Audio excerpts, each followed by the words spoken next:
What's happening, financial coaches? It's Pete here. I want to talk to you today about something that's going to sound pretty serious, but I bring it up in a reluctant way because with my team of financial coaches, we did official training on this. We had some procedures, we had some qualifiers of dealing with people that we thought were suicide risks or suicidal potentially, or would do great harm to themselves in some way. Maybe not killing themselves, but maybe hurting themselves, maybe hurting other people. But specifically, I think we think about this as suicide. Someone who might come in and say, listen, they go over their finances and they're just in a really bad spot. And maybe they have emotional issues, psychological issues on top of that. But they, as far as we can tell, want to kill themselves. Right. And I will tell you that in 9 or 10 years of me doing financial coaching now, I have never come across what I think is a legitimate suicide risk. I've come across, as I mentioned in my other video, that I have worked with people who are very emotional about this, who are um, very melancholy, almost depressed. But in terms of people that I thought were true suicide risk, I haven't come across it. So, knock on wood, I am really happy about that because I think there can be a lot of potential overlap. But I think for most people, you probably won't come across it. So that's why I kind of bring this up hesitantly because I think it's one of those things that you'll think about. You'll start having crazy ideas about what you might come across. You might be looking for this type of risk in sessions that it's not there. And so I don't want you to always be on your toes and paranoid about it either, right?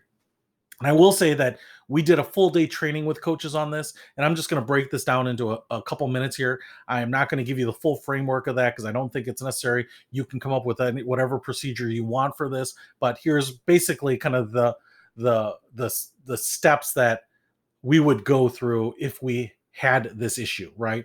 And like I said, hopefully you'll never need it. And I really truly think that if you're watching this, you probably never will.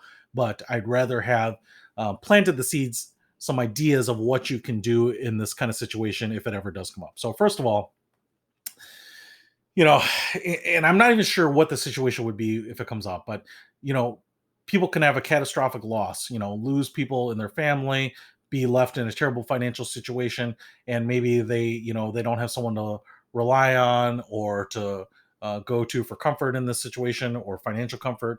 I have worked with people. I'll tell you what, I've worked with people who have been widowed or widowers of a lost loved one, without kids, without life insurance, with a lot of debt, with a lot of mortgage left.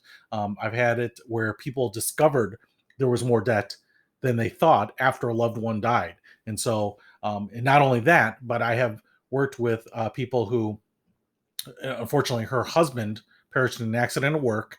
And what she had found out is that he had a spending problem and he had drained the retirement accounts, unbeknownst to her. So, what she thought was there in terms of at least some retirement money was not only gone, but that he had opened up credit cards in her name and had a massive amount of credit card debt that she never even knew. So it was a double whammy. She loses him, loses the income, doesn't have life insurance, doesn't have the assets that she thought she had, and now has a bunch of credit card debt. And because she was going to pursue some legal action on this, but because the credit cards were opened with her, unfortunately, she did sign as for these because she didn't fully understand what was going on, but she was going to try to seek some legal satisfaction on this.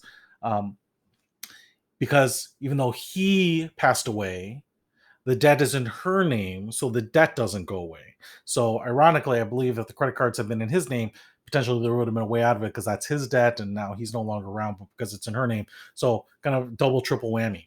And I remember her being very upset about this. I mean, very, very upset. But even in that case, I wouldn't say it was suicidal because she never gave any of those kind of indications.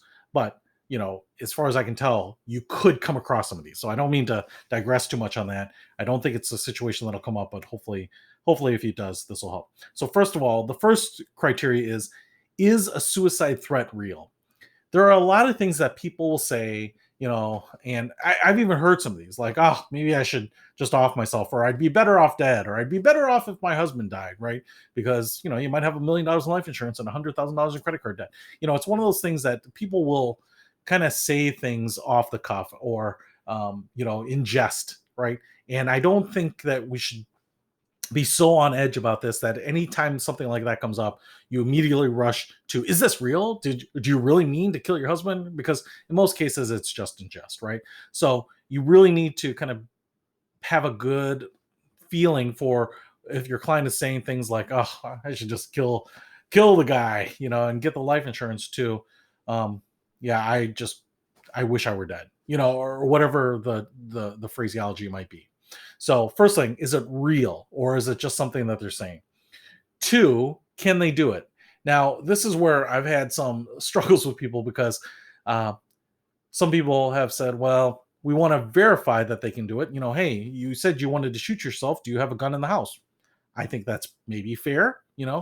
But in this case, I don't necessarily want to go down the rabbit hole of walking them through how to do it, right? If a person wants to kill themselves, and even if they mention that they want to shoot themselves and they don't have a gun, I still think that a person who runs this risk can find a way to kill themselves. I mean, anyone can probably find the equipment to hang themselves or to go to an overpass and jump off or something like that. So just because they don't necessarily have the tools to do it in the way that they said they were explicitly going to do it, doesn't mean they can't.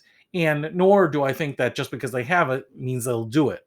So can they do it? I mean, I this is where I think you want to read into, like, or do they have the willpower to do it? I mean, is this something that you think is a real issue? Have they ever given any indication that they've thought about this before? Or, have you noticed mood swings or emotional swings, those types of things? But sometimes in some processes, people ask, like, do you have the means? And I'm not sure that I would go that route, because I think if I have a legitimate concern that someone's going to do harm to themselves, that's probably the only criteria I would need to kind of go through all of the steps, right? But if they do have it, certainly if they say they're going to kill themselves and so they said, listen, I've got the gun right here, then I would take those things very seriously. Now, I should have said this at the very beginning. I'm not a psychologist, a psychiatrist. I'm not someone who is um, legally empowered to give you advice on this. I'm just telling you what my process would be. And I think it's just something that you should be aware of. But certainly, if you are looking for formal procedures on how to handle these types of risks, I would go to professionals in the space. Okay. And then I'm also going to talk about, basically, I think the overriding idea here is you've got to get professionals that can handle this type of situation, because this is not, I mean, and I've talked about not getting tax advice or investment advice and stuff. This is so far out of the realm of what you should be dealing with. This is a clear cut example of, you need to get this handed off to the right people. Okay. So this is where we get into this process. So the third step for me is, see if you can find information or gather information on someone that is a close contact for them. Someone that might be a friend or a family member. And these are things I'd ask. Listen, have you talked about this with anyone? And does anyone know that you know, are have mentioned this? Do you have any family around? Because basically, what would try to do at this point is try to get any information of someone who might have knowledge of where they live, or if this is something that they need medication for, or it might be people that know that they're a risk, but they just haven't been in touch. And so maybe it's parents or children or aunts and uncles or siblings or just a neighbor or a friend, right? So if you can get that information, say, listen, is there someone you talk to, and what is their name, and can I have their phone number, and or do they live around you, or whatever. There might be obvious ways of getting their information, but there also might be more some subtle ways where they don't think, hey, or you're not going to reach out to them, are you? Those types of things too. And then the next thing, and I would just try to do that to see if I could get an emergency contact for them. But the next thing is, getting this handed off as quickly as possible. And hopefully, if you think that there's a real risk between that first step of identifying, is this real, to the point where you're getting this handed off to a professional, hopefully should just be minutes. I mean, that's kind of my hope. So I don't want to obsess about what all the steps are, and am I following correctly here? Because if you think there's a real risk, we need to get this to someone who can do something about it. And that's probably not you.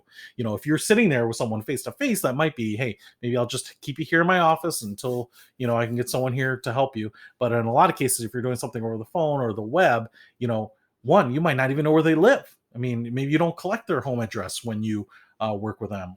So these types of things are going to be important to collect on your intake if you need it. But basically, what I would be doing right now is looking up in their town the phone number for emergency services for the police department or the fire department or the 911 or emergency services, and do not dial 911 on your own phone, because that's going to go, as far as I know, get routed to the nearest 911 center for you.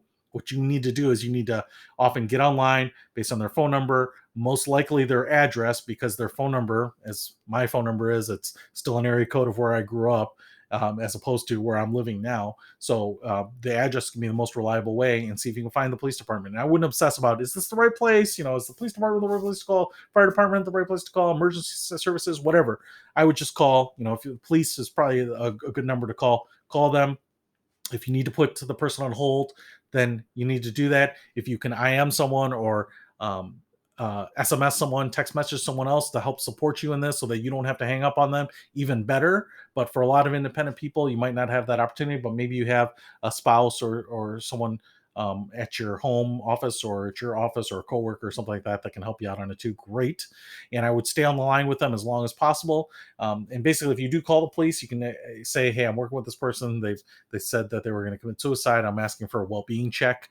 They will often send someone by to knock on their door and check in on them. This would be a good time to try to get their friend to contact them as well. But if the police do a well-being check and they realize that they are a danger, they will have their own processes for that. They will probably look for the emergency contact information in that person's phone, those types of things. And I know this may seem like kind of extreme, but it's one of those things where if someone is a risk, that is not really, if you think there's a legitimate risk, that's not really your choice at that point to say, well, I don't know that it's a risk, or I don't know that it's a big enough risk, or that they'll really do it. But if you really think that there's a risk of doing this, you need to get someone else in there that is maybe licensed, certified, a professional in this area to make a judgment call, because that is not something that's on the plate and within the capabilities of the typical financial coach here. Um, the other thing I would say is that probably engaging with them in financial coaching is probably not a priority until they get the rest of their concerns sorted out, right? Get kind of their selves into a good, solid mental place before they continue on. They just might not be a good client for you, especially if they have deeper issues. And probably what I would say is that they probably need to see a psychologist or a psychiatrist. And if they are a real risk, and the police or the fire department or emergency services determines that, they may have some procedures of getting them connected with a health professional. So I would not expect you to continue the financial coaching relationship with them. But if they successfully go through and get the help they need on some of those other things, at that point, maybe. But listen, I think the one thing here that I want to stress is that this is out of our wheelhouse, right? And I don't even want us to try to think, hey, I'm just good with people. This is not a place to experiment around with this, not when it comes to someone's health, well being, or their life. And so we just need to be aware enough that if this comes up, we can do a handoff and have that procedure to do that and get people their help. If it's an overreaction, so be it. Um, we can eat that frog and deal with that and apologize and great. And if everyone's safe, it's better to be in that place than to find out that you had a client that had some indications of having problems and we kind of ignored them, and things took a turn for the worse. So again, I've never had it come up. I don't anticipate it ever coming up, but hopefully maybe just understanding some of these steps to try to recognize it when it happens, immediately go into the mode to determine if this is real, and if it's something that is possible, that we start reaching out to the professionals to get these people some help. So that's it. Hopefully that helps, and hopefully you never have to use it. See you later.